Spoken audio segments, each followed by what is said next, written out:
In this riff, I want to talk about this one concept. And this is something that you always have to keep in mind.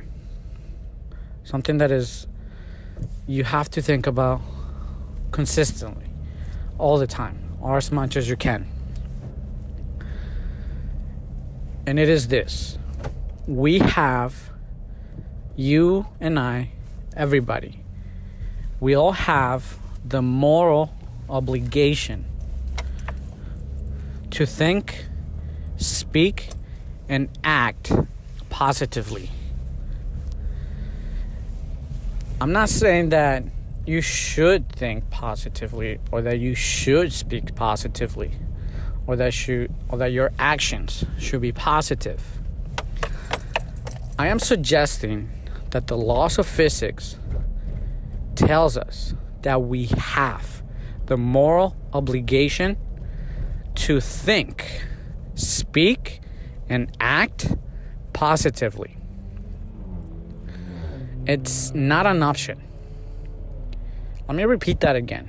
The laws of physics suggest that we have the moral obligation to think, speak, and act positively.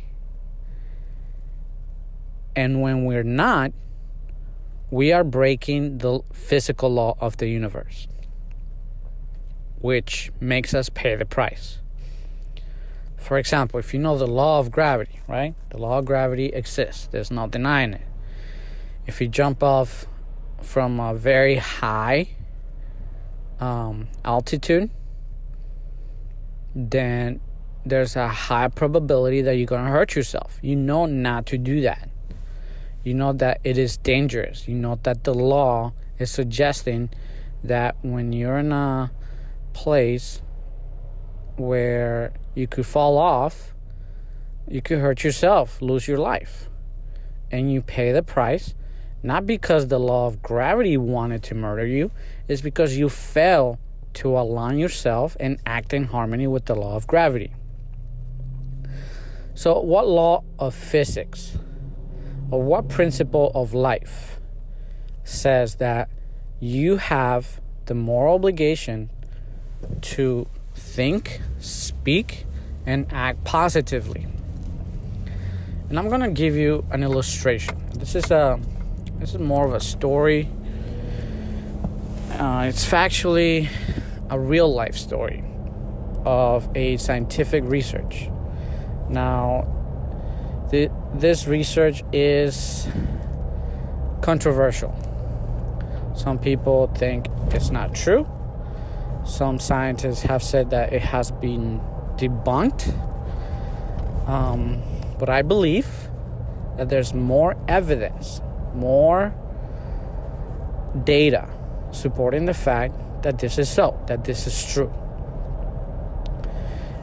And what are we talking about? This was around the 1960s, 1970s. There was a group of scientists that did an experiment in a few islands off the coast of Japan. And in these islands, there was a species of monkeys that live in the islands. Now, what they observed the monkeys doing was that they would take their food. They would eat sweet potatoes or a form of sweet potato. And, these potatoes would be from the ground. Most of the monkeys would, eat them, even with sand. But it turned out that one of these monkeys decided to wash a sweet potato. And that after some time, the rest of the monkeys in the island slowly, progressively started to copy this one monkey that learned to wash the sweet potato before eating it. And it got to a point where enough monkeys learned to wash the potato or to wash it before eating it. And then all of a sudden, all of the monkeys, all the species in the one island started to do the same exact thing. What was surprising is that when they started to do the same observation on the other island, island number 2, the same species of monkeys, all of them were doing the same exact thing. All the monkeys were washing the sweet potatoes and then eating them.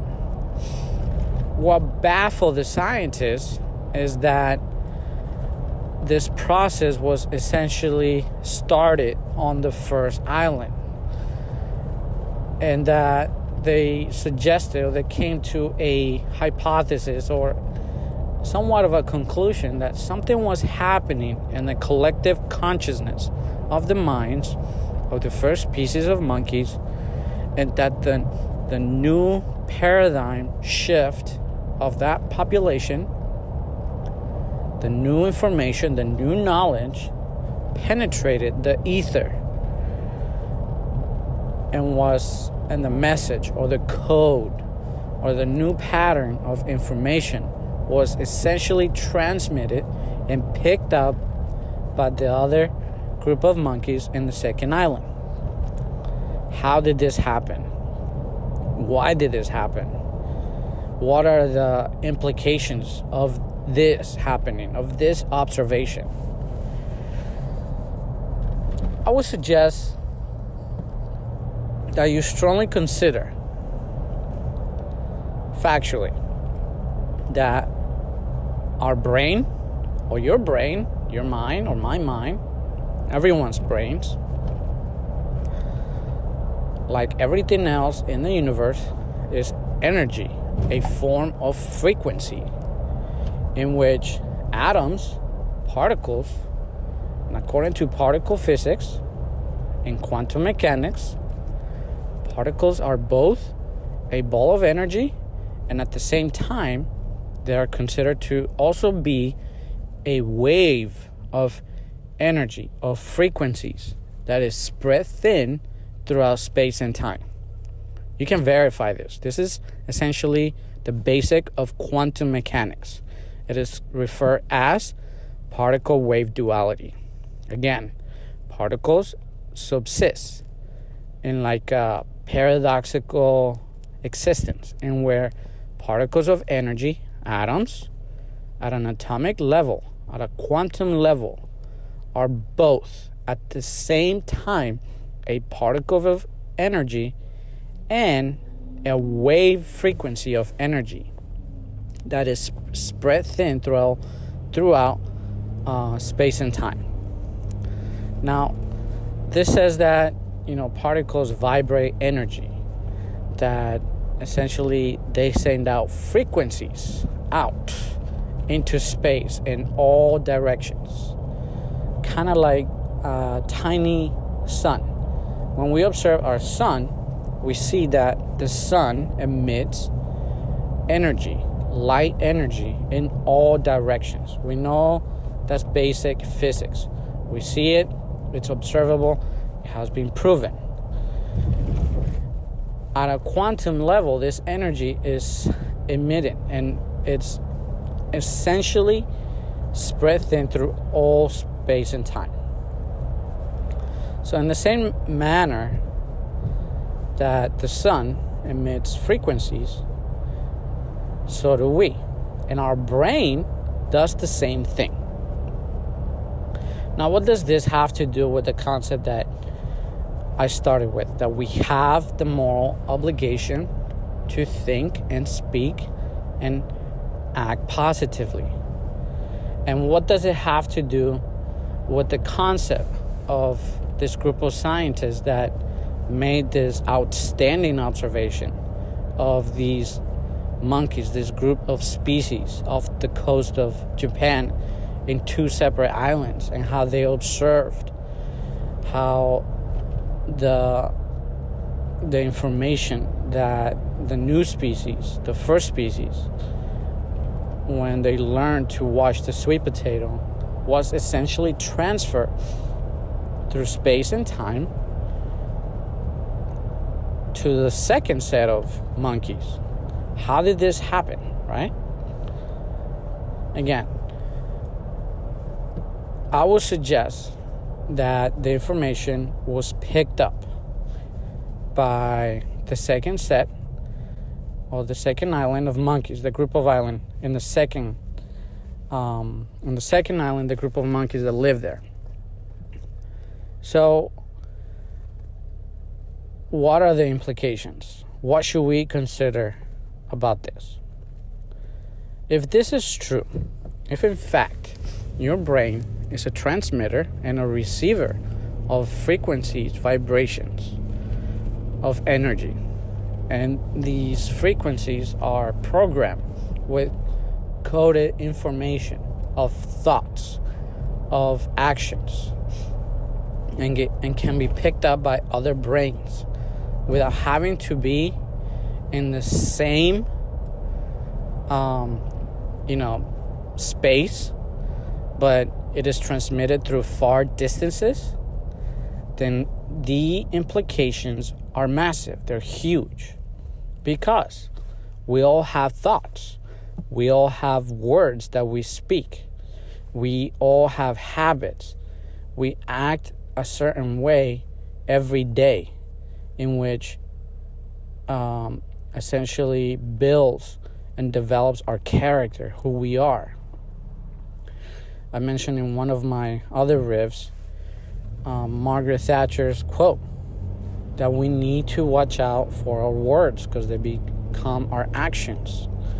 Our actions become our habits of behavior, and our habits of behavior form our character, and that ultimately our character, who we are, how we act on a daily basis, will determine the direction of how our life will end up.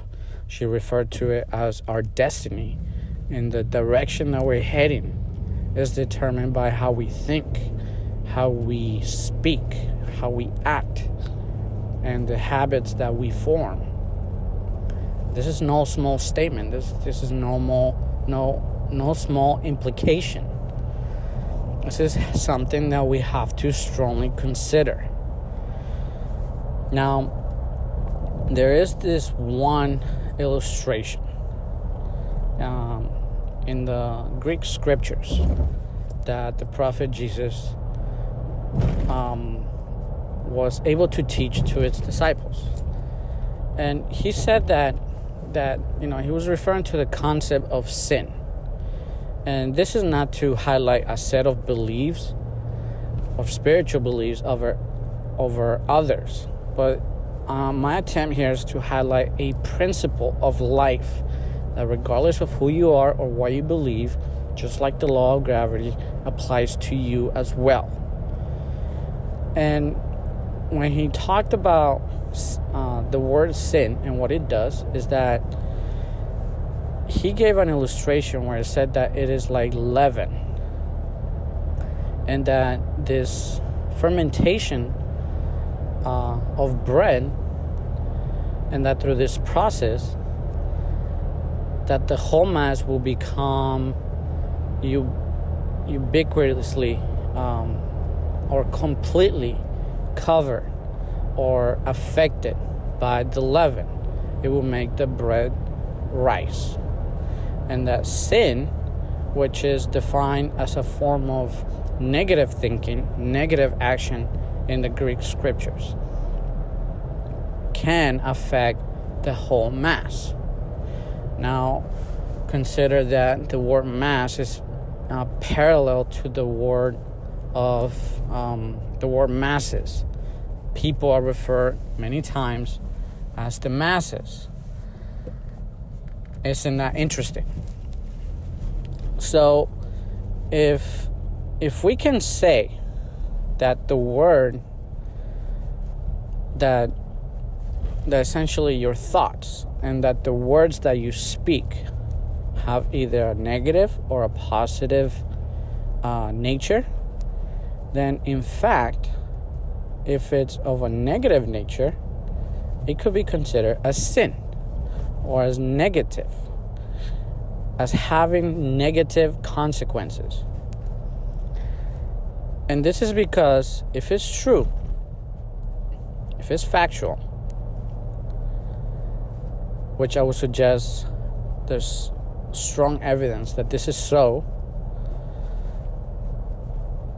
that just like that first group of monkeys repeated the action of washing the sweet potato and eating it, and it was to the benefit of the island, and the second island, indirectly, in the same manner as we go about our day, if we decide to speak positively, to think positively, to be self-aware of what we're thinking about, and determining if those thoughts are of a positive or a negative nature, then in fact, we have the moral obligation to correct our thinking and make sure that our thinking is of a positive nature, because most likely we are transmitting the coded frequencies of those thoughts, those words, which determines our actions, all through space and time. Your thoughts and words will entangle others. It's called quantum entanglement. And like a whisper, our thoughts can affect others. And at the same time, our thoughts are being affected by other people's thoughts. There's overwhelming circumstantial evidence that these things are true, that these things are so. And the implications are massive. They're huge. They're something that has to be strongly considered. And as you live your day, as you live your life, ponder over this. Think about it. Put it into practical application. Become self-aware and think about what you're thinking about. And think about what you're speaking about. And examine how you as an individual is transmitting the coded frequencies of the nature of your life. So if your life sucks, if your life is negative, if you find that your life is not a beneficial one, then consider strongly a change of your thinking, the words you speak, and your actions. Because not only is it going to bring benefits to you, it's going to bring benefits to everyone else around you. People are going to be affected by this. So strongly consider this thought, ponder over it, do research on it. I would suggest that this is true and that you just go on and start practicing it. Live it in your life. See what happens in your everyday life when you consciously do this with your thoughts, with your mind. And see how your life will drastically be changed for the better. I guarantee it that if you make a commitment to do this, your life will turn around. It will be drastically and positively impacted by yourself. I highly suggest you do this. Now, this is a tidbit of in chapter 4 of my book, Blueprint for Immortality, the Quantum Code for Life Secrets to Success. I will highly suggest you read that chapter, in which I go into much in-depth, much detail. If you haven't already done so, I will highly encourage you that you purchase the book, add it to your collection. Support this channel by doing so as well if you feel you're getting good content that is positively impacting you. I will certainly appreciate it if you did that. Now, put a like on the video. Share this with your friends and family if you feel this is valuable. And put a comment and tell me what you think of this, how you feel about this. We can have an open discussion, and let's see what happens from this point forward. Look forward to my next riff, and I look forward to reading your comments.